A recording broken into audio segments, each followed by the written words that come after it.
Aujourd'hui, avec l'expansion de l'IA générative, exercer le métier de développeur est devenu beaucoup plus simple. Mais t'es-tu déjà demandé ce qu'était le métier de développeur avant la venue de ChatGPT? Et dans cette vidéo, je vais te montrer par 4 points qu'exercer le métier de développeur avant la venue de ChatGPT n'était pas aussi simple qu'aujourd'hui. Premier point, les recherches d'erreurs interminables. À l'époque, quand tu avais une erreur, mon frère, ce n'était pas facile.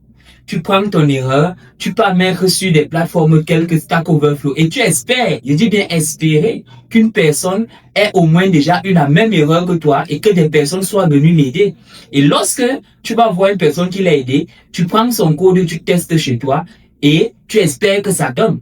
Ce qui fait que tu pouvais passer des heures ou bien des jours sur une erreur ou bien un simple bug et ça te prenait assez de temps. Or, aujourd'hui, lorsque tu as une petite erreur, tu prends l'erreur, tu mets sur ChatGPT, tu donnes le contexte et tu auras probablement une solution qui va te satisfaire.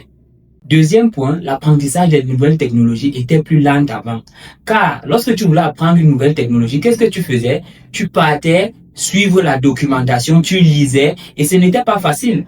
Tu pouvais passer assez de temps dans la documentation sans même comprendre quoi que ce soit. Mais aujourd'hui, à l'aide d'un outil tel que ChatGPT, tu peux avoir la synthèse d'une nouvelle technologie et évoluer rapidement.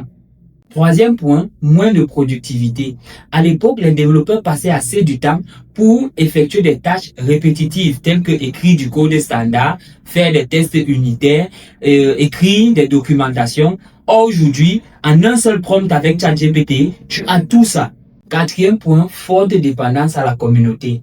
À l'époque, je peux t'assurer, notre Bible ou bien notre doyen, c'était Stack Overflow. Mon frère, si tu n'avais pas ton erreur sur Stack Overflow, tu étais foutu.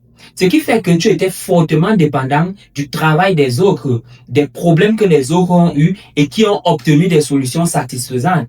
Or, aujourd'hui, avec ChatGPT, tu n'as plus cette dépendance. Écris Stack Overflow en commentaire si tu as vécu à l'époque là où c'était lui le GOAT. Et surtout, abonne-toi, like et partage cette vidéo qui peut rappeler des bons souvenirs à certains développeurs.